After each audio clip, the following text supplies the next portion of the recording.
इस कार्यक्रम के पुण्यार्चक हैं जयंती परिवार, अलवर, राजस्थान।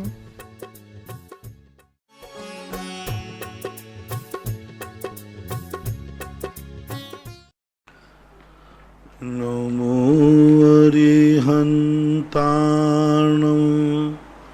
नमो सिद्धाणं नमो आयर्याणं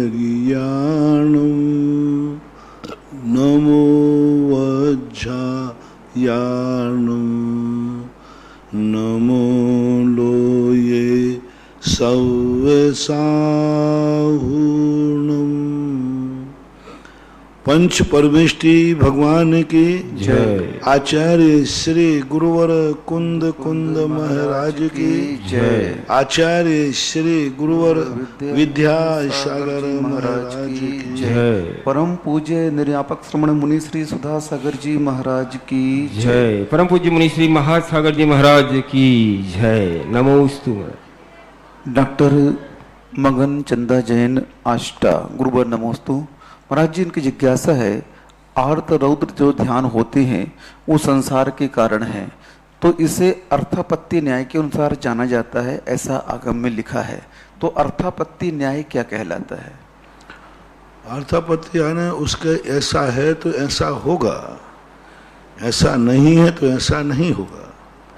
सीधी बात। आर्य ध्यान है तो संसार है, और आर्य ध्यान नहीं है तो संसार नहीं है, ऐसा हेतु हेतु बताता है। राजकुमार जैन शास्त्री शांतिनाथ रेजिडेंसी मकरोनिया सागर गुरुवर नमोस्तु। महाराज जी, इनकी जिज्ञासा है कि साधन गुण स्थान में अनंतनवंती चतुष्क में से कोई न कोई एक कसाई रहती है, तो उस समय उस गुण स्थान में कौन सा भाव होगा पांचों भावों में? हमारे आगम में 4 गुण स्थानों में दर्शन मोहिनी की विवक्षा है। तो दर्शन मोहिनी की विवक्षा होने से 4 गुण स्थानों में जो भाव लगाए जाएंगे वो दर्शन मोहिनी कर्म को आलम्बन लेके लगाए जाएंगे। चूंकि दूसरे गुण स्थान में दर्शन मोहिनी की एक भी प्रकृति उदय में नहीं है, तो धवला जी के अंदर पूज्यवर वीर सेन स्वामी ने दूसरे गुण स्थान को पारणामिक भाव कहा, क्योंकि दर्शन मोहिनी की विवक्षा है 4 गुण, और दर्शन मोहिनी का जहाँ उदय नहीं है, क्षय नहीं है, क्षय उपशम नहीं है, तो पारणामिक भाव कहा। ऐसा इस अपेक्षा से बाकी ज्ञान की अपेक्षा अनंतानुबंधी की अपेक्षा उदयक भाव है, ज्ञान दर्शन की अपेक्षा क्षय उपशम भाव है, और मोक्ष मार्ग के अनुसार जो है यह नियम से वहाँ पर पारणामिक भाव की बात कही गई। दीपक जैन इटारसी गुरुवर नमोस्तु। महाराज जी, इनकी शंका है कि घर में चमगादड़ घुस रही है और निकल जाती है, तो इसमें कोई दोष है क्या?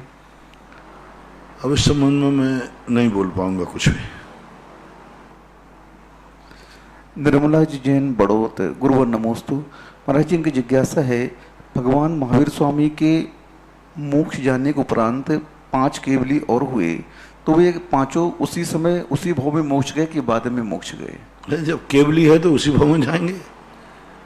गौतम स्वामी, जम्मू स्वामी, सुधर्म स्वामी, श्रीधर केवली जो भी हैं, जब केवली ही शब्द है तो मोक्ष जाएंगे। हाँ, शुद्ध केवली होगा तो बात अलग है। ओनली जहाँ जहाँ केवली शब्द आवे तो वहाँ अरहंत भगवान ही लेना, और जहाँ शुद्ध केवली या अंतकृत केवली लगा दिया जाए तो वो केवली अलग हो जाते हैं। महाराज जी, 5 शुद्ध केवली तो हुए हैं, उनके बाद 5 शुद्ध केवली की पूछ है कि केवली की पूछ है? 5 शुद्ध केवली जो। हाँ, तो शुद्ध केवली का उस भाव में मोक्ष जाना कोई जरूरी नहीं। और पंचम काल में हुए 5 जीव, और पंचम काल के जन्म में हुए, इसलिए मोक्ष तो उनको मिलने की बात ही नहीं है। मात्र स्वर्ग को प्राप्त करेंगे। मोक्ष कब जाएंगे? शुद्ध केवली भी अर्ध पुद्गल परावर्तन काल तक के लिए भटक सकते हैं, इसलिए शुद्ध केवली की बात अलग है, केवली की बात अलग है। सुधा जैन मित्तल सांगानेर जयपुर गुरुवर नमोस्तु। महाराज जी, इनकी जिज्ञासा है, प्रभु पतित पावन मैं अपावन शरण आयु चरण जी, यूं विरद आप निहार स्वामी। तो विरद शब्द का अर्थ यहाँ पर क्या लेना है? यहाँ भक्ति भाव है। तो भगवान आप अपना स्वभाव पहचान करके मेरा उद्धार कीजिए, मेरे अवगुण न चितारो प्रभु अपनो विरद निहारो। मेरा नेचर देखोगे तो मेरा नेचर तो गलतियां करना है, लेकिन आपका नेचर क्या है? गलतियों को माफ करना, उद्धार करना।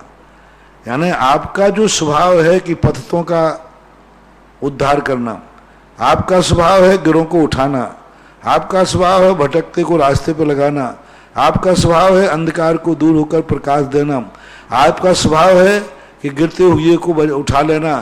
तो ये जो आपका स्वभाव है, बस यही स्वभाव के कारण से मेरा उद्धार कर दीजिए। यदि मेरी गलतियों को देखोगे तो आप मेरा कभी उद्धार नहीं करोगे, क्योंकि मैं गलतियों का पिंड हूँ। ऐसा भक्ति के अनुसार, भक्ति पुराण में या भक्ति की विधा में ऐसा ही कहा जाता है। आशा जैन कटनी, गुरुवर नमोस्तु। महाराज जी पूछ रही हैं कि हमने मुकुट सप्तमी के, रोज तीज की, नाग पंचमी के व्रत लिए हुए हैं, तो हमें घर में इनकी पूजन कर सकते हैं क्या, अभिषेक देख करके? पूजन? हाँ, रोज तीज, नाग पंचमी और मुकुट सप्तमी। नाग पंचमी का तो कौन सा व्रत है?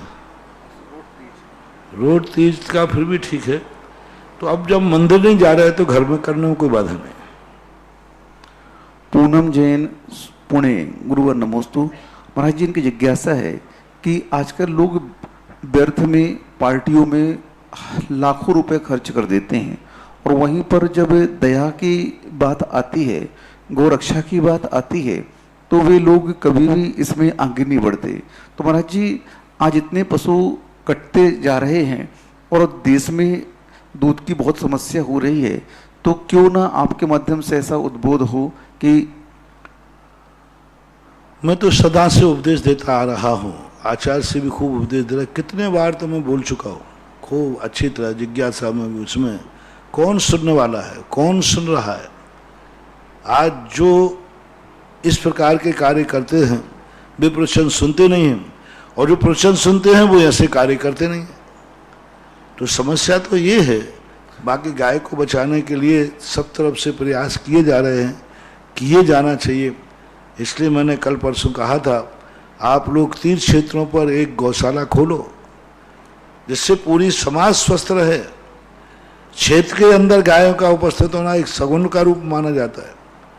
तो सब तीर्थ क्षेत्रों में, तीर्थ क्षेत्र नहीं हो तो पूरे गांव की समाज को मिलकर के एक बाड़ा लेना चाहिए और वहाँ गायों को रख करके और गायों की व्यवस्था करना चाहिए। सब तरफ से अच्छा ही है। बोलने को बोल देता हूँ और अभी भी बोल दिया। सीरू जैन, हाथी बाजार, बनारस, गुरुवर नमोस्तु। महाराज जी इनकी जिज्ञासा है कि कोई व्यक्ति मंदिर तो नहीं जाता, पूजन पाठ नहीं करता, स्वाध्याय नहीं करता, लेकिन दान देने में हमेशा तत्पर रहता है, तो उसे कितना पुण्य लगेगा? देखो, एक ही दान में कभी कभी बहुत सारी चीजें हैं। शास्त्रों में भी तो यही लिखा स्वाध्याय में कि दान देना चाहिए, पूजा करना चाहिए, प्रैक्टिकल कर रहा है। हाँ, यदि मान लो जो और गुण कोई व्यक्ति कहे, डांका डाले, शराब पीवे, मांस खावे और बोले महाराज जी मैं दान देता हूँ, तो ये गलत है। यदि और कोई बुरी आदत नहीं है और यदि वो दान दे रहा है तो उसको पुण्य उस दान का तो लगेगा ही लगेगा। दीपक जैन, अजमेर, गुरुवर नमोस्तु। महाराज जी ये पूछ रहे हैं कि अभी मंदिर बंद है, तो क्या हम पाठशाला अपने घर में लगा सकते हैं क्या बच्चों की? लगा सकते।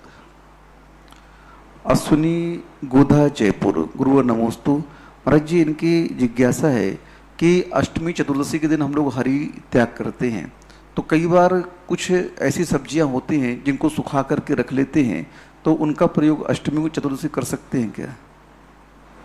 कायदा से करना नहीं चाहिए। आगम में कोई उल्लेख नहीं है कि हरि को सुखाने के बाद वो हरि में नहीं आएगी। नेचुरल रूप से जो सूखी है, पकी है। सूखना और पकना अलग है। नेचुरल रूप से कोई पकी हुई चीज है, सूख गई है, तो वो तो आ जाएगी, लेकिन यदि वो आपने सुखाई है तो हरि में बराबर आएगा, दोष भी लगेगा। अरुण जैन, गया, बिहार, गुरुवर नमोस्तु। महाराज जी इनकी जिज्ञासा है कि हम सिद्धांत ग्रंथ का अवलोकन करना चाहते हैं, उनका स्वाध्याय करना चाहते हैं, तो महाराज जी सबसे पहले प्रवेश में हम क्या करें? सिद्धांत ग्रंथों के प्रवेश के लिए सिद्धांत में सबसे पहले आप सर्वार सिद्धि पढ़िए। सिद्धांत ग्रंथ का तत्वार सूत्र के ऊपर सर्वार सिद्धि ग्रंथ है, सबसे बढ़िया है, जो सिद्धांत का बहुत सारांश रूप है। उसके बाद गोमर सार, कर्मकांड आदि ग्रंथ पढ़ सकते हैं। रूपेश जैन मानसरोवर जयपुर, गुरुवर नमोस्तु। महाराज जी ये कह रहे हैं कि जो भक्तांबर जी में अशोक वृक्ष वाला काव्य है, उस काव्य को पढ़ते हुए हम ये भावना कर सकते हैं कि आचार्य श्री समोषण में बैठे हुए, उनके ऊपर अशोक वृक्ष के नीचे बैठे हुए। आचार्य श्री को आपको अरहंत अवस्था का रूप मानना पड़ेगा। वर्तमान में तुम्हारी आचार्य श्री की शकल हो, इनका पिछिकमंडल हो और आकृति यही हो तो फिर नहीं माना जाएगा। आप भावी रूप में मान सकते हैं कि मेरे आचार्य श्री भवन तीर्थंकर बन गए हैं, और जो तीर्थंकर की मुद्रा रहती है उसी मुद्रा में आप कर सकते हैं तो कर सकते हैं। जब ध्यान के अंदर पूछवर सुखचंद्र आचार्य ने अरहंत बनाया तो बिल्कुल यही दशा की उन्होंने कि तुम 5000 धनुष ऊपर बैठे हो और चारों तरफ देखिए कि आपके चारों तरफ केवल ज्ञान के जो चिन्ह है वो सब प्रदर्शित हो रहे हैं, तो उस पर्याय को मान सकते हो। इस पर्याय मुनि पर्याय में अशोक वृक्ष के नीचे बैठाना और चिंतन करना ये उचित नहीं माना जाएगा।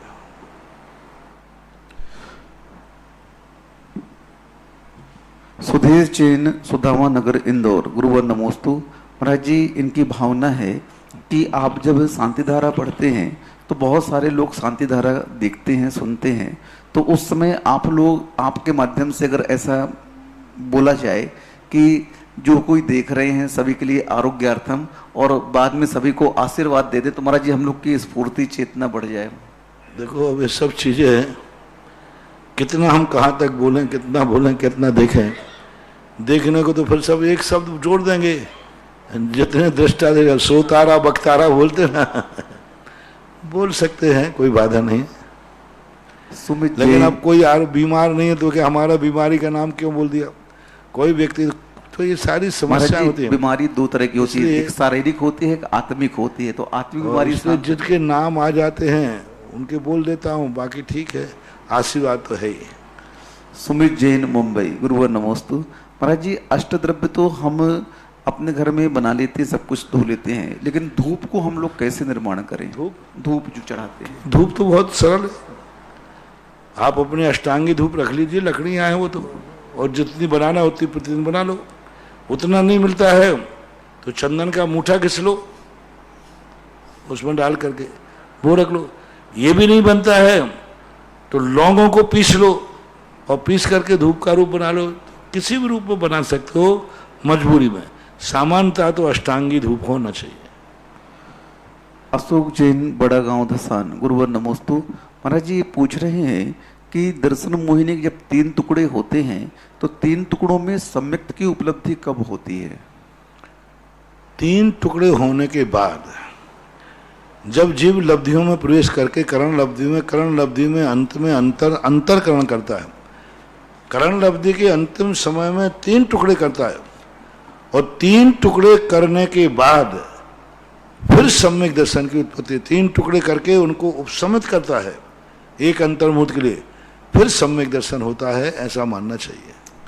विद्या जैन बड़ा गांव धसान, गुरुवर नमोस्तु। महाराज जी इनकी जिज्ञासा है कि सिद्धांत ग्रंथों में आया है कि देवों की असंख्यात जो सीट होती है वो स्वयंभू रमण द्वीप समुद्र के त्रियंच भरते हैं, तो इससे क्या आशा है महाराज जी?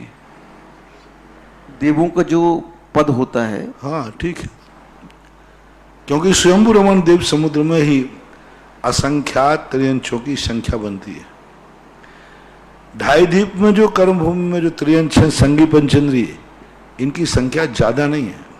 संगी पंचेंद्रिय बहुत कम है, असंख्यातों में नहीं है। और बीच के जो त्रियंच हैं वे पहले दूसरे स्वर्ग से ज्यादा आगे जाते नहीं हैं। अब दूसरे स्वर्ग के बाद तीसरे चौथे आधे स्वर्गों की व्यवस्था कहाँ बनाओ, और असंख्यात जीवों की स्थितियां बनती हैं। तो स्वयंभू रमण द्वीप समुद्र एक ऐसी कर्म भूमि पर है जहां पर असंख्यात जीव संगी पंचेंद्रिय जो हैं वे जीव वहां जाकर के अपना सम्यक दर्शन आदि प्राप्त करके और ऊपर के देशपति बनते, और देशपति बनकर के 16वें स्वर्ग की पूर्ति करते। ऐसा बीरेन जैन नागपुर, गुरुवर नमोस्तु। महाराज जी, इनकी समस्या सबकी समस्या है, क्योंकि वर्तमान में लॉकडाउन चल रहा है, मंदिर बंद है और लोग वहां बैठ नहीं सकते हैं। तो जो पर्युषण आदि व्रत आएंगे, 16 करण आएंगी, तो इनकी पूजन सारे के सारे श्रावक कहाँ पर करें? अब विचार करके बताएंगे, अभी थोड़ा टाइम है, अभी से डिस्टर्ब मत करो, चल रहा है डिस्कशन चल रहा है, क्या पोजीशन रहती है, क्योंकि पोजीशन को भी देख करके अभी से कोई विधि विधान बताएं और कैसी पोजीशन बनती है क्या। अब देखो बार बार लॉकडाउन की स्थितियां बन रही हैं, अभी उत्तर प्रदेश में लॉकडाउन कर दिया गया, फिर से राजस्थान की सीमाओं को भी रोकने का प्रयास किया जा रहा है। तो अब परिस्थितियां आने दो, थोड़ा क्या होता है क्या नहीं होता है फिर देखेंगे। वैभव जैन कहला सूरत, गुरुवर नमोस्तु। महाराज जी, इनकी जिज्ञासा है कि कोई व्यक्ति किसी को धर्म कार्य करने से रोक रहा है, उसे कौन सा दोष लगेगा, और जिस व्यक्ति को रोका जा रहा है उसके किस कर्म का उदय है कि वो चाहते हुए भी धर्म ध्यान नहीं कर पा रहा है? इसके संबंध में पहले बता चुका है, पहले भी आ चुका है। परिस्थितियां देखी जाएंगी, वो क्यों रोक रहा है। कई बार इसलिए रोकना पड़ता है कि उसके स्वास्थ्य की अनुकूलता नहीं है, क्योंकि अभी उपवास कर लेगा और दूसरे दिन पर 8 दिन तक के लिए सब कार्यों से छुट्टी, हाँ बोतल चढ़ जाएगी और सब कार्यों से फ्री। हाँ, एक दिन अष्टमी का उपवास कर लिया और ऐसे बीमार हुए कि 8 दिन तक अब कोई को ना भोजन पानी बनाना, कोई तो सारे घर की व्यवस्था का क्या होगा। तो वहाँ रोकने का भाव क्या है उसका, ये देखना पड़ेगा, किस कारण से रोका जा रहा है, उस पर विचार करने के बाद दोष गुण दोषों पर विचार किया जाएगा। और आपको भी रोका जा रहा है तो आपको रोकने का कोई कारण है। कई बार आचार्य से हम लोगों को उपवास करना चाहते, नहीं देते, हम लोगों की इच्छा है वगैरह नहीं करना उपवास, तो उन्होंने मेरे लिए उपवास करने से रोक दिया, क्या उनको दोष लगेगा? नहीं लगेगा, क्योंकि उनके मन में तुम्हारा अहित करना नहीं है, हित करना है। अतः कौन विघ्न डाल रहा है, किस क्वालिटी का विघ्न डाल रहा है, क्यों डाला जा रहा है, उसका हेतु क्या है, उससे भी पूछना पड़ेगा कि भाई तू विघ्न क्यों डाल रहा है। तो वो बताएगा कि मैं इसलिए विघ्न डाल रहा हूं, तो फिर उस पर विचार होगा, बहस होगी, तभी ऐसे प्रश्नों के निर्णय दिए जा सकते हैं। सामान्यता तो यही है, जैसे हम खाते हैं ऐसे तुम करो, जैसे हम धर्म ध्यान करते तुम करो, जैसे हम भोजन पानी में शुद्धि रखते हैं ऐसे आप करो। अब हमें तो कोई नहीं रोक सकता, क्योंकि दृढ़ संकल्प है। यदि आपका संकल्प दृढ़ है तो कोई किसी का विघ्न डालने में समर्थ नहीं हो सकता। मुकुल जैन सूरत, गुरुवर नमोस्तु। महाराज जी, किसी श्रावक ने व्रत ले लिए और उस व्रत को पालन करने में उसे रुचि नहीं हो रही है और जबरदस्ती उस नियम का वह पालन कर रहा है, उसमें आनंद विशुद्धि नहीं बढ़ रही है, तो क्या उसे पाप का बंध होगा? नंबर कम मिलेंगे, जितनी अंत में विशुद्धि बढ़ रही है उतने नंबर मिल जाएंगे, जितनी विशुद्धि नहीं बढ़ रही तो नंबर कम मिलेंगे। फेल होने की स्थिति अलग है। यदि आपका लक्ष्य बदल गया, उसके प्रति उपेक्षा भाव हो गया तो फेल माने जाओगे। उपेक्षा भाव नहीं है, सम्मान भी है, लेकिन परिस्थिति के कारण से आप व्रत नहीं कर पा रहे हैं तो नंबर कम होंगे और उसको स्वीकार करना चाहिए। आदि कुमार जैन बंड, नागपुर, गुरुवर नमोस्तु। महाराज जी, इनकी जिज्ञासा है कि षष्ठे काल के आने के पूर्व में, पंचम काल में, अंत में संसार का प्रलय हो जाएगा। तो महाराज जी, संसार का प्रलय हो जाएगा तो फिर इतने सारे मंदिर जिनाले कहाँ जाएंगे, इनकी मूर्तियां? ये सारे पहाड़ महाड़ हजारों किलोमीटर नीचे चले जाएंगे, योजन प्रमाण। ये पहाड़ ही नहीं रहे तो मंदिर की बात कर रहे हो। ये जितने जितने बड़े पहाड़ दिख रहे हैं ना, ये सब हिमालय, शिखर जी, ये जितने बड़े बड़े सतपुड़ा, विंध्याचल, ये सब पहाड़ चूरा होकर के ऐसी हवा चलेगी, उखड़ के चूरा हो जाएंगे और चूरा होकर के पानी बरसेगा, उस जहर रूप बन जाएंगे। इसलिए ऐसी अवस्था उस समय आएगी जब छठा काल होगा। ऐसा सौरभ जैन, ग्वालियर, मुरार, गुरुवर नमोस्तु। महाराज जी, इनकी जिज्ञासा है कि आपकी वाणी में इतना दम है कि एक आवाज लगाते ही क्षेत्रों की बहुत सारी योजनाएं पूरी हो जाती हैं। तो इनके भाव ये है महाराज जी कि अगर मंदिर और मूर्तियों के अलावा अगर गौशाला, हॉस्पिटल, वृद्धाश्रम और इस तरह के संस्था खोले जाएं तो महाराज जी उसमें बहुत ज्यादा समाज को लाभ मिलेगा। मेरे पास सब आइटम खुले हुए हैं, आप आइए, किसमें दान देना चाहते हैं आप? सब खुले हैं हमारे, गौशालाएं खुली हैं। जब आज कहो आज गौशाला खोलो, आइए 100 लोग मिलके आ जाओ, हम 100 गायों की गौशाला खोले देते हैं। आप जिसमें मैं सब पे बोल चुका हूं, मैं गौशाला, मेरे से बहुत लोग परेशान हैं, क्योंकि वो कोई आरोप लगा ही नहीं सकते कि आप इसमें। पहले लोग कहते थे महाराज आप रथ बहुत चलाते हो, चलो। हमने कहा क्या करना चाहिए? बोले आपको स्कूल खोलना चाहिए। बहुत बढ़िया, अब स्कूल खोलना शुरू कर दिए। एक व्यक्ति था, वो क्या करता था, जिसकी तुम योजना बनाओ, महाराज इसमें मेरा मन नहीं है, आप ये करो तो ठीक है, ये करो तो ठीक है।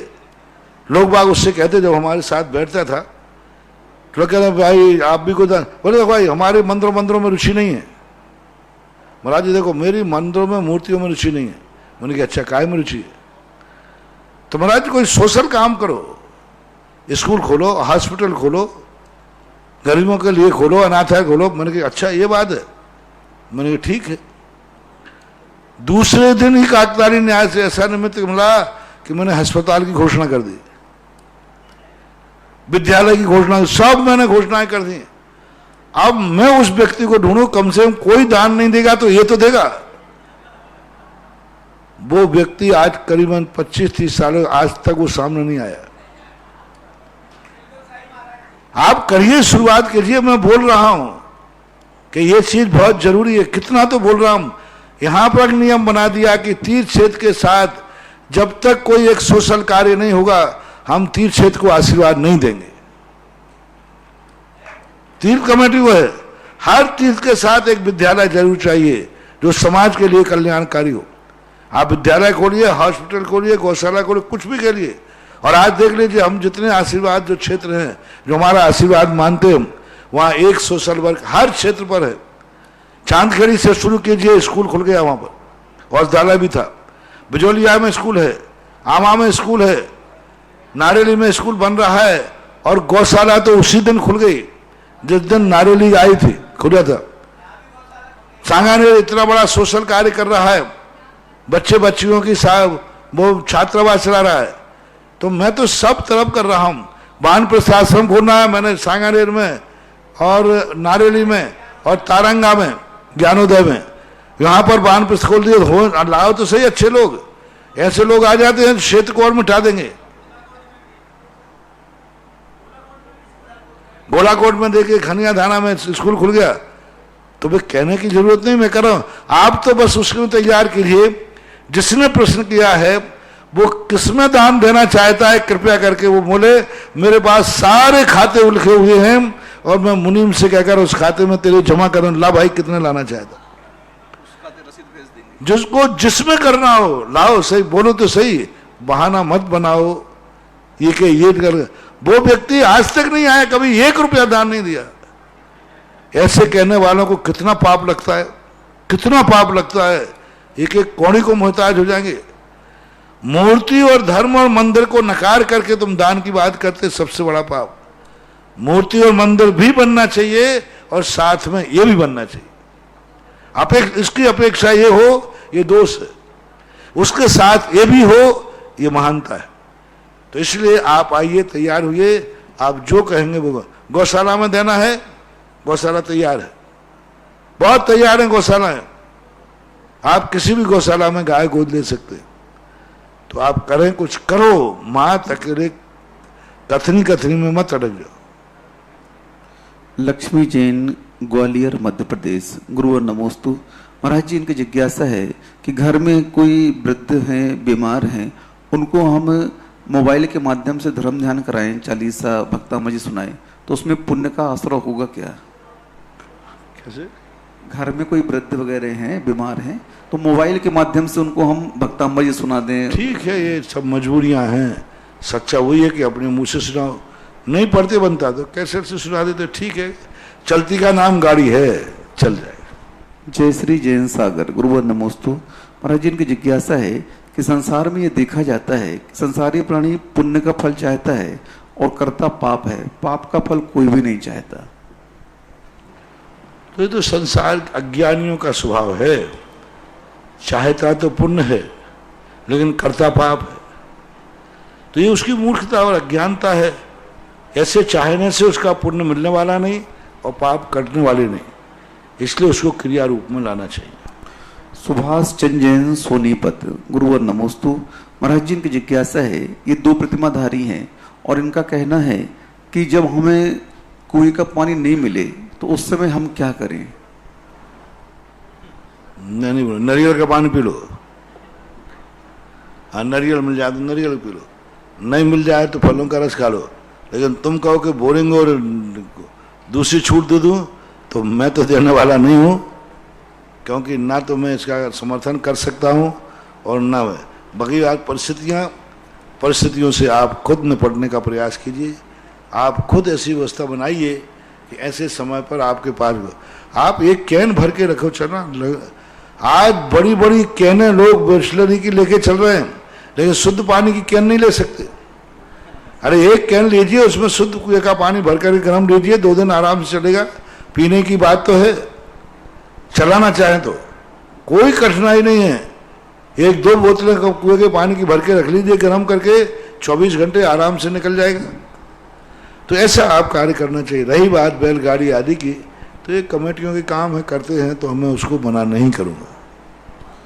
दीप्ति जैन कोटा, गुरुवर नमोस्तु। महाराज जी, ऐसा हमने पढ़ा है कि सोने की माला से फेरो, हीरे की माला से फेरो तो इतना पुण्य मिलता है, तो क्या वास्तव में ऐसा होता है क्या? मैंने तो नहीं पढ़ा, आचार्यों की वाणियों में, आचार्य के ग्रंथों में तो हमने ऐसा पढ़ा नहीं। भट्टारकों ने भले इन सब चीज़ों का वर्णन किया है, तो इसका कोई सामान्य है, कोई ज़्यादा महत्व तो नहीं देना चाहिए इसमें। अपने हाथों से ज़्यादा मांगलिक कुछ नहीं है। अपने हाथों पर पूरी माला गिनिए, एक तरफ 9, एक 12, 12 नम्मा 108। हाथों जैसा शुभ, हाथों जैसा मांगलिक कोई दूसरे है ही नहीं। माला का कहीं उल्लेख मिला ही नहीं है प्राचीन शास्त्रों में। बाद में जरूर मालाओं के संचालन चलने लगी, मिलते भी हैं। परम पूज्य निर्यापक्ष नमन मुनि पुंगव श्री सुधासागर जी महाराज के पवित्र पावन चरणों में हम सभी श्रावक श्रावकाएं और जिनवाणी चैनल और सुधा कलश चैनल के माध्यम से देख रहे देश विदेश के सभी श्रावक श्रावकाओं की ओर से कोटिशः नमोस्तु नमोस्तु नमोस्तु। महाराज श्री आपके आशीर्वाद से तपोदय तीर्थ क्षेत्र पर जो विभिन्न योजनाएं चल रही हैं, उनमें आज बहुत सारे भक्तों ने अपनी चंचला लक्ष्मी का सदुपयोग किया है। स्वर्णदान, जो कि मूल नायक बड़े बाबा की बेदी पर सोने का काम होने जा रहा है, उसके लिए 11,000 रुपए की राशि स्वर्गीय श्री श्यामलाल जी, श्रीमती निर्मल जैन, अतुल कुमार जैन, रेखा जैन, नितिन जैन, कार्तिक जैन, प्रांजल चयन अरिहंत कंस्ट्रक्शन कंपनी दिल्ली की ओर से 11,000 रुपए श्री पदमचंद जी, जतन देवी, अजय, पिंकी, अर्पित, भावित, कृति जैन, सोनी परिवार मोरझड़ी वाले किशनगढ़ 5100 रुपए श्री सुरेश चंद जी, श्रीमती चंदा जैन, अभिषेक जैन, राजमहल रोड टीकमगढ़ 5100 रुपए श्री महावीर, कल्पना, मयंक, अमन कासलीवाल लोहरदा वाले गुमास्ता नगर इंदौर और 5100 रुपए रंजना जैन, NTPC फरीदाबाद। और तपोदय क्षेत्र पर जो परम पूज्य के आशीर्वाद से असीमकालीन भक्तामर विधान चल रहा है, उसके लिए 51,000 रुपए की राशि से साल भर में एक दिन अपने परिवार के नाम से भक्तामर विधान करने का सौभाग्य प्राप्त किया है। स्वर्गीय श्री श्यामलाल जी जैन की पुण्य स्मृति में श्रीमती निर्मल जैन, अतुल कुमार, रेखा जैन, निर्मल, कार्तिक, विपिन, पूनम, प्रांजल चयन जैन, अरिहंत कंस्ट्रक्शन कंपनी दिल्ली और परम पूज्य श्री के जो अभी चातुर्मास चल रहा है, उसमें एक भक्ति कलश विराजमान करने का सौभाग्य प्राप्त किया है। श्री नरेश जी, धीरज जी, स्वप्निल, नमन दोषी सपरिवार सूरत की ओर से। और कल चंद्रोदय तीर्थ चांदखेड़ी के भी भक्तामर विधान की घोषणा हुई थी, लेकिन नाम कुछ गलत पढ़ लिए गए थे, तो मैं एक बार उनके नाम और पढ़ रहा हूँ। चंद्रोदय तीर्थ क्षेत्र पर श्री महेश कुमार जी जैन, वसाहरी परिवार, बीना, मध्य प्रदेश। 11 अगस्त को उनका जन्मदिवस था और इस उपलक्ष्य में उनने चांदखेड़ी चंद्रोदय तीर्थ पर भक्तामर विधान करने का सौभाग्य प्राप्त किया। एक विधान श्रीमती विजय, मितुल जैन, नेहा जैन एवं नेहा के गर्भस्थ शिशु, मोहित, प्रीति, नेमिस्ती, विधि विधान, छोटा भैया परिवार, बेंगलोर। इन सभी लोगों ने जो दान दिया, उनके दान और पुण्य की अनुमोदना, इनके दान के लिए एक बार जोरदार तालियां। और आज की सौरभ जैन, सिरसागंज, गुरुवर नमोस्तु। महाराज जी, इनकी जिज्ञासा है कि इन्होंने नेट में एक श्लोक पढ़ा और इनका कहना है वो आचार्य माघनंदी द्वारा लिखित श्लोक है और उसमें गंधोतक लेते समय वह श्लोक पढ़ना चाहिए, तो ये कहाँ तक सही है? पहली बात तो वह श्लोक अभी माघनंदी का है कि नहीं, इस पर विचार चल रहा है। स्पष्ट रूप से नहीं कह सकते वो माघनंदी महाराज का है। फिर भी वह श्लोक अच्छा है, पढ़ने में कोई बाधा नहीं। अगली जिज्ञासा है मांगरोल से अजीत जैन की। महाराज श्री के चरणों में नमोस्तु। महाराज श्री, मेरी जिज्ञासा है कि अंतरंग निमित्त के मिलने पर कार्य की सिद्धि नियम से होती है, इसे उदाहरण से समझना है। साथ ही समर्थ कारण क्या होता है ये भी जानना है, कृपया समाधान दीजिए। ऐसा एकांकी जो निर्णय आप पूछना चाहते हैं कि यदि उपादान समर्थ है तो कार्य की सिद्धि अपने आप होती है, ये जैनागम का वाक्य नहीं है। समर्थ कारण का अर्थ यह है कि वह कार्य समर्थ का है ना, उस कार्य को करने के वो योग्य है कि नहीं। जैसे मैं पंचम काल का हूं तो मैं मोक्ष जाने का लक्ष्य बना लूं तो लेकिन मोक्ष होगा नहीं, क्योंकि पंचम काल का जीव मोक्ष पाने के समर्थ ही नहीं है। तो समर्थ का कारण अर्थ है क्या वह कारण अपने लक्ष्य को पूर्ण करने में समर्थ है, ऐसा जानना चाहिए। और रही बात है कि भाई उपादान कारण यदि मजबूत है उपादान, तो ऐसा कुछ नहीं। उपादान और निमित्त दोनों की समष्टि चाहिए, एक समान। अगली जिज्ञासा नविता जैन कोटा से जानना चाहती है। नमोस्तु महाराज श्री, राजवार्तिक ग्रंथराज में कहा गया है कि आत्मा के प्रत्येक प्रदेश पर ज्ञानावर्णादि कर्मों के अनंतानंत प्रदेश अनादि से हैं, जैसे गीले गुड़ पर रेत की तरह। ये तो ठीक है, किंतु जिज्ञासा ये है कि बिना राग द्वेष के आत्मा में ये कर्म परमाणु आए कहाँ से, समाधान दीजिए। तो राग द्वेष के बिना कहाँ से आए? तुमने कैसे कह दिया राग द्वेष के बिना आए? राग द्वेष के बिना आ ही नहीं सकते। ऐसा तो कहीं तुमने कहाँ पढ़ लिया कि हमने राग द्वेष किया नहीं वो कर्म आ गया? हो ही नहीं सकता। राग द्वेष रूपी स्निग्धता मिले बिना कर्म कर्म रूप में परिणत नहीं हो सकते, आगम का वचन है। इसलिए आपके पास जो ऐसा कोई उदाहरण हो, ऐसा कोई एग्जाम्पल हो तो आप ही एग्जाम्पल दीजिए कि अकेले उपादान से कहाँ कहीं कार्य सिद्ध हुए। उपादान भी चाहिए, निमित्त भी चाहिए, दोनों एक साथ बराबर मिलेंगे तब कहीं जाकर के व्यवहार मार्ग की रक्षा होती है। अगली जिज्ञासा ऑडियो के माध्यम से ऑनलाइन।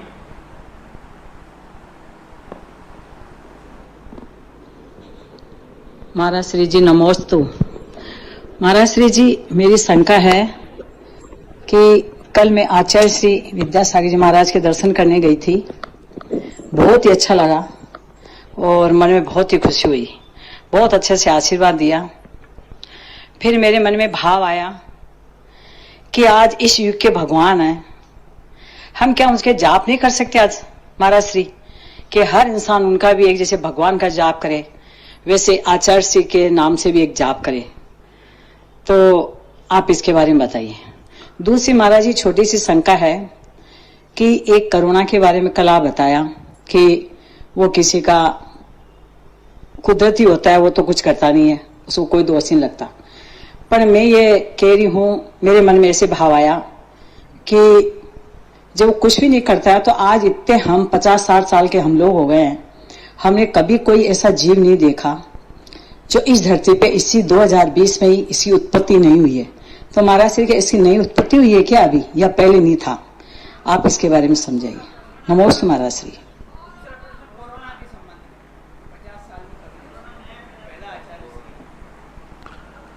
पहला तो अलग से शास्त्रों में, अब शास्त्री की भाषा में है, किसी भी साधु के नाम से अभी तक कोई मंत्र शास्त्रों में हमें देखने में नहीं मिला। आचार्य उपाध्याय का मंत्र है अरहंतों के साथ में है, लेकिन कोई भी मंत्र अभी तक एक भी ऐसा नहीं मिला जो बड़े बड़े कुंद कुंद महाराज सब कुछ हुए, किसी व्यक्तिगत नाम से कोई मंत्र असाधु का, आचार्य का, उपाध्याय का हो, ऐसा कोई हमारे लिए आगम में मिला नहीं है। इसलिए मैं गुरु के प्रति व्यामोहित होकर कोई बात करूं तो हमारे लिए आगम की मंच से तो ये ठीक नहीं है। क्यों नहीं मिलता है इसके संबंध में? जिनका मोक्ष जाना उसी भव में निश्चित हो जाता है, उनके नाम लेकर के मंत्र बनते हैं, जैसे अरहंत और सिद्ध भगवान के। अभी मोक्ष जाने के भव निश्चित नहीं है, इसलिए नाम से नहीं बनेंगे। अब एक दूसरी तरीका है उनके नाम की माला फेरने के लिए। तो हमारे आचार्यों ने सांकेतिक शब्द दिए, जैसे कि ओम ह्राम ह्रीम ह्रूम, आचार्य परमेष्ठी के लिए ह्रूम दिया, ओम ह्रीम आचार्य परमेष्ठो ह्रूम नमः, तो आप उन बीजाक्षरों के साथ आचार्य परमेष्ठी लगा लीजिए और उन आचार्य पद का नाम जब नाम आवे तो आप अपनी दृष्टि में आचार्य गुरु महाराज विद्यासागर महाराज को ध्यान में रखिए, कोई बाधा नहीं है, आप उसमें रखिए, क्या बात होगी। आप नमो आईरियानम कहते हैं, आप आचार्य का ध्यान कीजिए अपने मन में, आप उनको ध्यान में रख के नियम लिया है तो आप उनका ध्यान कीजिए, तो ये कर सकते हैं। लेकिन वर्तमान की जो पूजन पद्धतियां हैं, इन पद्धतियों में बहुत विचार करना पड़ता है। अभी हाल में एक मार्ग बना दूं तो संसार में हर साधु के मंत्र हो जाएंगे, तुम कितनी मालाएं फेरोगे। हाँ, कोई मार्ग शुरू होते ही हर व्यक्ति का, हर साधु का कोई ना कोई भक्त है, हर आचार्य का कोई ना कोई भक्त है, हर आचार्य कोई ना कोई शिष्य है, सब अपने अपने आचार्यों पे मंत्र बनाएंगे, नमोकार मंत्र एक तरफ रखा रह जाएगा और अपने अपने गुरुओं के मंत्र चालू हो जाएंगे। इसलिए आगम में जब तक हमें नहीं मिलेगा मैं नहीं बोल सकूंगा, क्योंकि आगम में पर्टिकुलर कोई आचार्य के नाम का मुझे तो कोई मंत्र नहीं मिला, आपको कहीं मिला हो तो मुझे बताएं। अरहंतों के नाम से मिला है, ऋषभ देव के नाम से, महावीर के नाम से, मुनि सुब्रत नाम से, ये सब मिले हैं, लेकिन आचार्य उपाध्याय साधु के नाम का भी कोई मंत्र है। हाँ, इनके मुख से निकला हुआ हर चीज मंत्र है, लेकिन इनका खुद का स्वयं के लिए कोई मंत्र किसी भक्त ने बनाया हो तो अभी तक तो ऐसा मंत्र नहीं आया। आगे आए तो मैं कह नहीं सकता, क्योंकि ये निर्णय करने का अधिकार मात्र सर्वज्ञ भगवान को ही है। ऐसा अगली जिज्ञासा पलक।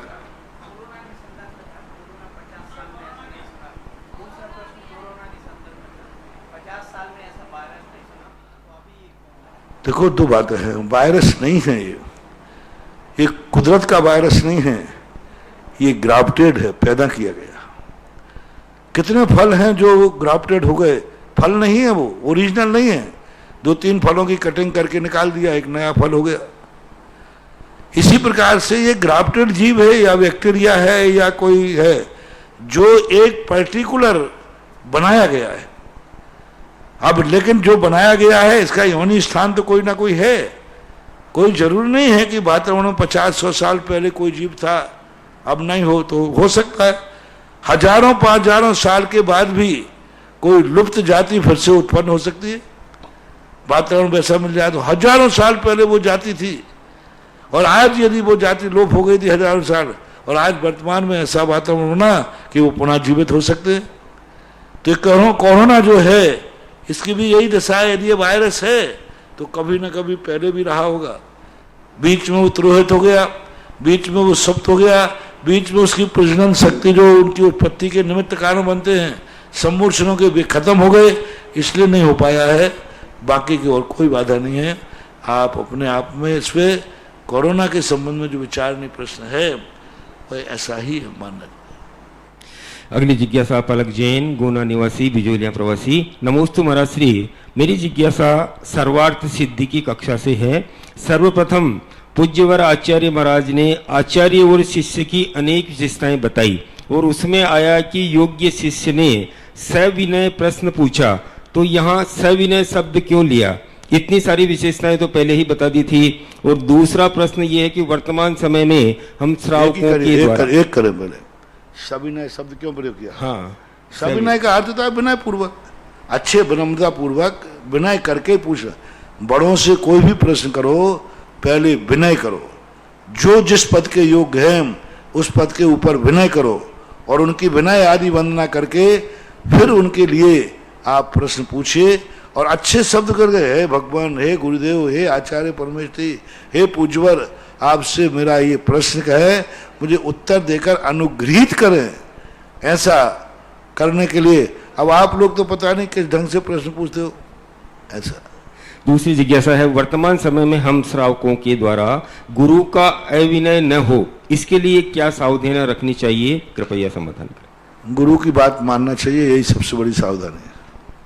अगली जिज्ञासा अमिता जैन, की ओर से है। महाराज श्री नमोस्तु। महाराज जी, हमारा बालक आश्वनी कृष्ण एकम को 8 वर्ष का होने वाला है। इस बार आश्वनी कृष्ण एकम 2 बार पढ़ रही है, पहली 3 सितंबर को और दूसरी 2 अक्टूबर को।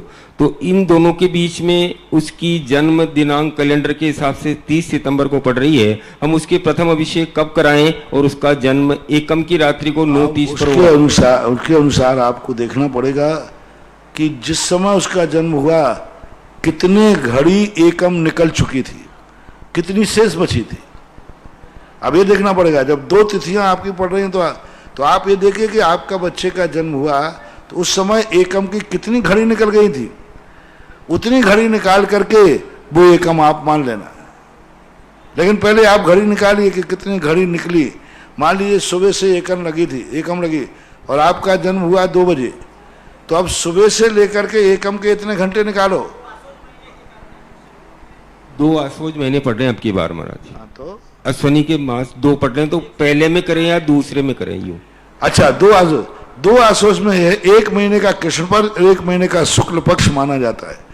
जैसे पहला महीना जो है, पहला जो कौन पड़ेगा वो पहले 15 दिन वैलिड माने जाएंगे।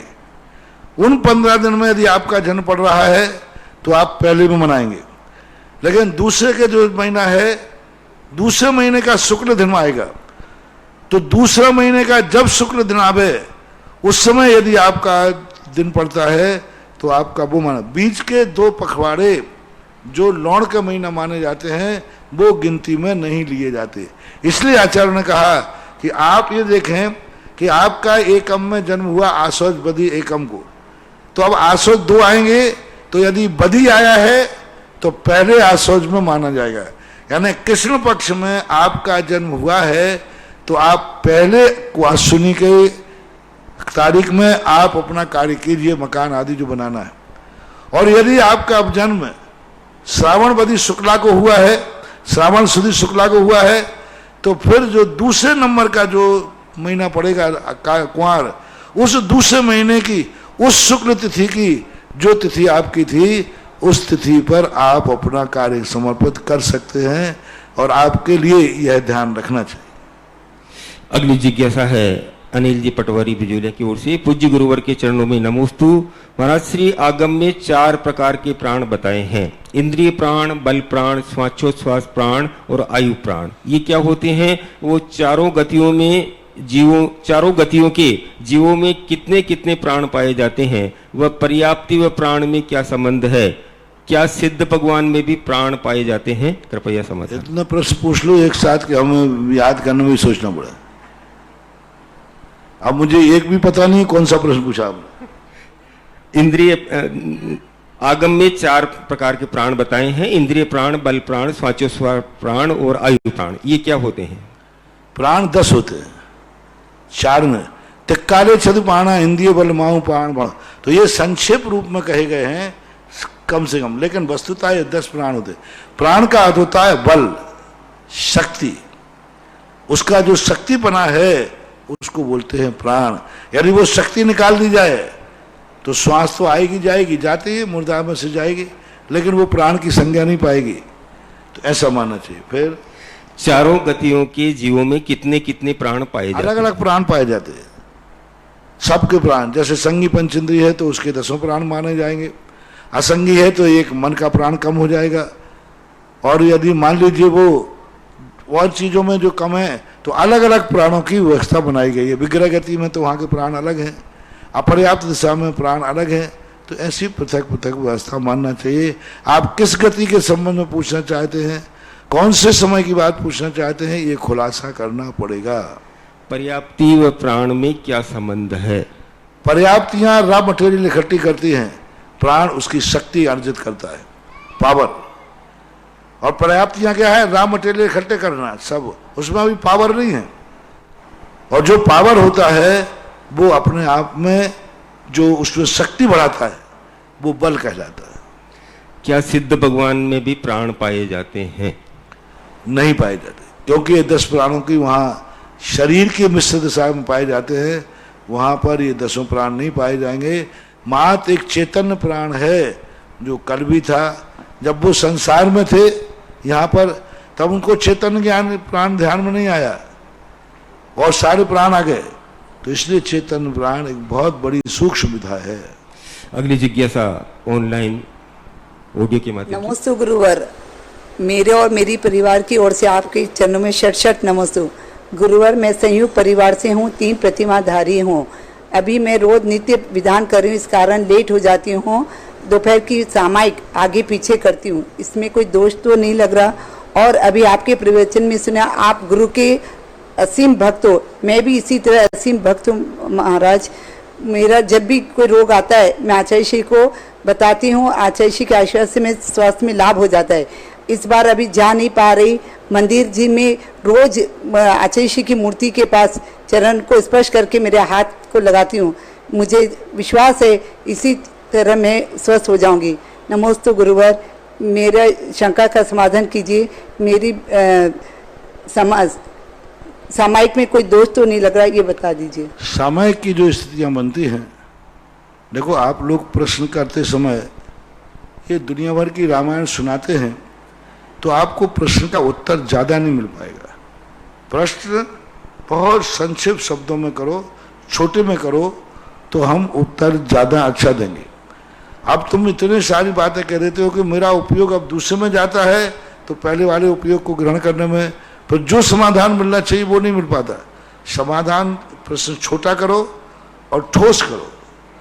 तो अब सामायिक के अंदर जो है तो थोड़ा बहुत दोष तो लगेगा, लेकिन चूंकि पूजा ही कर रहे हो इसलिए ज्यादा दोष नहीं लगेगा। अगली जिज्ञासा ऑडियो के माध्यम से पुनः। नमस्ते महाराज जी, मैं उज्जैन से प्रीति बिलाला। मैं यह जानना चाहती हूँ कि विदेश क्षेत्र की 32 नगरियों में कुल 4 तीर्थंकर होते हैं, तो क्या अन्य क्षेत्रों या नगरियों के लोग भी वहां जा सकते हैं जहां भगवान विराजमान है? तथा विदेश क्षेत्र में कौन जीव जन्म लेते हैं और क्या पंचम काल में इस भरत क्षेत्र से विदेश क्षेत्र में जाकर जन्म लिया जा सकता है? नमोस्तु महाराज जी। विदेश क्षेत्र के 32 मंदिरों में क्या बताया था? 32 विधेयों के अंदर 32 विधेय जो होते हैं उन विधेयों में 4 तीर्थंकर होते हैं। तो वो नगरी एक नाम रख दिया गया। इस भारत क्षेत्र जितना अपना भारतवर्ष है ना, इससे कई गुना बड़े बड़े क्षेत्र हैं, वो एक नाम संज्ञा नगरी के रूप में है, तो उसे नगरी नहीं मानना चाहिए। उसमें मतलब अपन लोग जा सकते हैं क्या, उनका ये पूछना? मर करके जा सकते हैं। और वहां पर कौन से जीव जन्म लेते हैं? तीसरा प्रश्न ये। विधेय क्षेत्र में कोई भी जन्म ले सकते, भद्र परिणामी हो, बद्ध मिथ्या दृष्टि है, वो जाकर के जन्म ले सकते। प्रदीप जी गोधा बिजुलिया की जिज्ञासा है। परम पूज्य गुरुदेव के चरणों में नमोस्तु नमोस्तु नमोस्तु। महाराज श्री आज प्रातः काल का प्रवचन सुन लीजिए, उसमें मैंने बहुत तार्किक, वैज्ञानिक, मनोवैज्ञानिक ढंग से कौन सा जीव कहाँ उत्पन्न होगा इस संबंध में आज प्रातः काल आपको यूट्यूब पर मिल जाएगा। उसमें लिखा है कि हमें विदेश क्षेत्र मिलेगा कैसे, उसके लिए हमें क्या करना पड़ेगा, इसका मैंने बहुत विस्तार से आज प्रातः काल ही प्रवचन में कहा था। प्रदीप जी गोदा की जिज्ञासा है। महाराज श्री के चरणों में नमोस्तु। महाराज श्री, विद्याधर जन्म से ही विद्याधर होते हैं या विद्याएं सिद्ध करके बनते हैं? विद्याधर कुछ विद्याएं उनको पैतृक रूप में मिलती हैं, कुछ विद्याएं वो स्वयं सिद्ध करते हैं। अगली जिज्ञासा स्वप्निल जैन पाटिल, चिपरी, महाराष्ट्र। पूज्य श्री के चरणों में नमोस्तु। महाराज श्री, आजकल दुनिया में शेयर मार्केट का प्रसार जोरों से चल रहा है। हमारे जैन समुदाय के लोग भी उसमें बड़ी मात्रा में शामिल हो रहे हैं। मैं अभी इंजीनियरिंग के आखिरी साल में हूँ और मुझसे भी उसमें शामिल होने की सलाह अपने ही कुछ सहधर्मी दे रहे हैं, तो इसके कारण मैं भ्रम में हूँ। इसमें शेयर मार्केट जो है कानून की दृष्टि से तो इतना बुरा नहीं था, लेकिन आज जिस ढंग का शेयर मार्केट हो गया है, जुए का बाप है। क्योंकि ये जो जितना ज्यादा, आज तक कोई व्यक्ति पूरी जिंदगी भर शेयर में, जुए में सुखी नहीं रह सकता। एक ना एक दिन उसको चोट लगती ही है और परेशान हो जाता है। इसलिए इस शेयर बाजारों से आप दूर हट जाए तो अच्छा है, नहीं तो एक दिन ये भारी नुकसान पहुंचा सकता है। अगली जिज्ञासा है। नमोस्तु महाराज श्री। महाराज श्री, भोग भूमि के अंत में कल्पवृक्ष समूल नष्ट हुए या उन्होंने भोग की वस्तुएं देना बंद कर दिया था? कल कहा था उन्होंने देना बंद कर दिया अपने आप ही, और वो अपने आप धीरे धीरे विनय को प्राप्त हो गए। ऐसा अगली जिज्ञासा ऑनलाइन ऑडियो के माध्यम से। नमोस्तु महाराज श्री जी, हम कोटा से नवीता जैन प्रश्न पूछना चाहते हैं कि भव्य एवं अभव्य दोनों में कर्म बंध व निर्जरा प्रति समय अपनी अपनी स्थिति के अनुसार होती रहती है, ये बात तो समझ में आती है, किंतु नमोस्तु महाराज श्री जी, हम कोटा से नवीता जैन प्रश्न पूछना चाहते हैं कि भव्य एवं अभव्य दोनों में कर्म बंध व निर्जरा प्रति समय अपनी अपनी स्थिति के अनुसार होती रहती है, ये बात तो समझ में आती है, किंतु भव्य कर्म बंधन से तपादि के द्वारा रहित हो जाता है, किंतु अभव्य जीव नहीं हो पाता।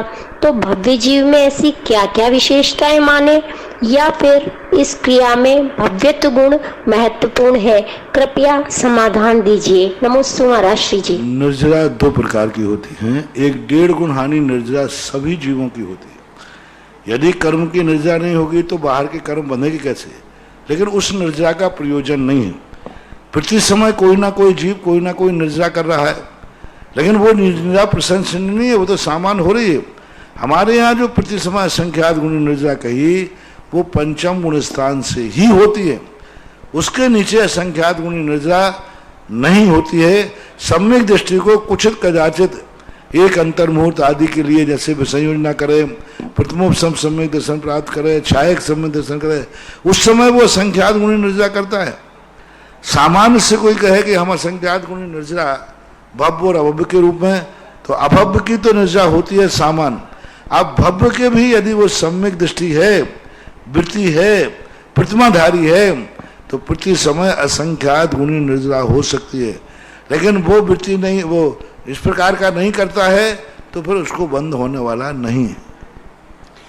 विजय जी जैन मुंबई की जिज्ञासा है। मुनि श्री के चरणों में नमोस्तु। महाराज श्री, वैदिक शास्त्रों में 3 प्रकार के ऋण का वर्णन है, जिन्हें सुख शांति और अच्छी गति प्राप्ति हेतु उतारना हर मनुष्य का कर्तव्य माना गया है। इनके पितृ ऋण भी अति महत्वपूर्ण है, जो संतान उत्पन्न और उन्हें अच्छे संस्कार देने से चूकता है। क्या ये जैन धर्म के अनुरूप भी मान्य है? कृपया मार्गदर्शन करें। वैदिक धर्म में 3 प्रकार के ऋण बताए गए हैं, सुख शांति और अच्छी गति प्राप्ति हेतु। नहीं, ऐसा हमारे शास्त्रों में ऐसा कोई नहीं है। अब ऐसे करने के लिए आप जो ऐसे प्रश्न आ जाते हैं जिन प्रश्नों का मैं क्या जवाब दूं, जवाब ही नहीं, आगम में ऐसा है ही नहीं। अगली जिज्ञासा श्रीमती शीला जी डोडिया जयपुर की ओर से। मेरे इष्ट गुरुवर के चरणों में मेरा और सारे परिवार का और बालिका छात्रावास का कोटिशत नमन। गुरुवर, प्रतिक्रमण के संबंध में पूछना चाहूंगी कि हम रोज प्रतिक्रमण भी करते हैं और वो गलतियां पुनः करते रहते हैं और उसमें बोलते हैं तस्य मिच्छामि दुक्खड़म, तो ये कहाँ तक सही है? गलती का 2 रूप होते हैं। एक गलतियां वो होती हैं कि गलती का एहसास कर रहा है। जैसे मैंने कल कहा था, बहुत सारे विषय ऐसे हैं जिनका त्याग नहीं कर सकता। कौन नहीं जानता कि परिग्रह पाप है, लेकिन आप परिग्रह का त्याग कैसे कर पाएंगे? सब जान रहे हैं कि परिग्रह पाप है, बुद्धिपूर्वक जान रहा है, देशवृत्ति भी जान रहा है, लेकिन फिर भी वो परिग्रह को ग्रहण कर रहा है। तो वहां पर 2 बातें दी जाती हैं कि एक बात तो वो यदि मान लो प्रायश्चित करता है तो उसको किसी से कहने की जरूरत नहीं है, वो स्वयं फीलिंग करता है कि मैं उस पाप के लिए वो औषधि बना लेता है कि इसके बिना मेरी मजबूरी है, मैं कर रह नहीं सकता है, बहुत बड़ी मजबूरी है, तो फिर उसका प्रायश्चित, उसका मांस सोचना ही होता है। ऐसा मानना चाहिए। प्रतिक्रमण के समय व्यक्ति तस्मिच्छामि दुक्कडम कहता है तो कम से कम उसको ये तो मान रहा है कि ये गलत है। एक दिन मैंने कहा था, भली तुम्हारे से पाप छूटे या नहीं छूटे, लेकिन ये प्रतिक्रमण करके कहता है तस्मिच्छामि दुक्कडम, यानी ये गलत है। इतना कहने से अनंतानुबंधी कसाय जो उदय में आने वाली है वो नहीं आ पाई, यानी मिथ्या दृष्टि नहीं बनेगा, सम्यक दृष्टि बना रह सकता है। इतना मात्र आपने भाव किया प्रतिक्रमण के समय कि जो मैंने किया वो मिथ्या हो, इसमें ऐसा उनका पुण्य बन जाता है कि उससे बहुत बड़े बड़े कार्य हो सकते हैं। प्रतिक्रमण महाराज जी शाम को भोजन के पहले करना चाहिए या बाद में करना चाहिए? कायदा से बाद में करना चाहिए। बाद। नमोस्तु महाराज जी।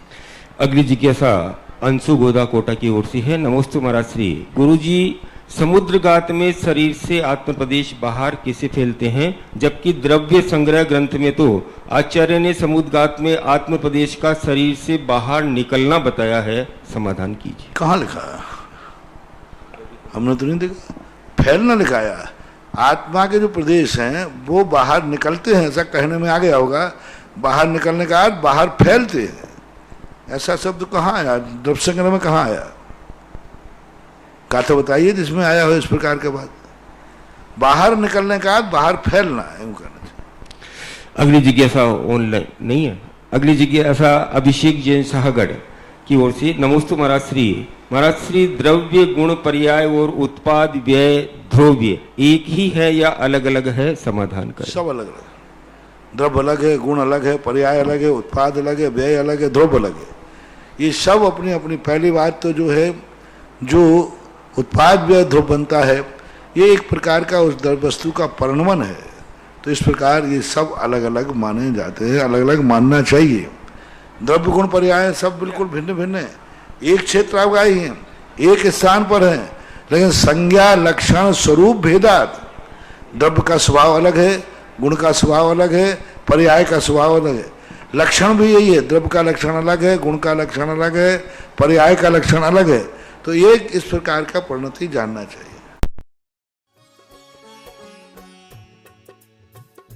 इस कार्यक्रम के पुण्यार्चक थे जयंती परिवार अलवर, राजस्थान।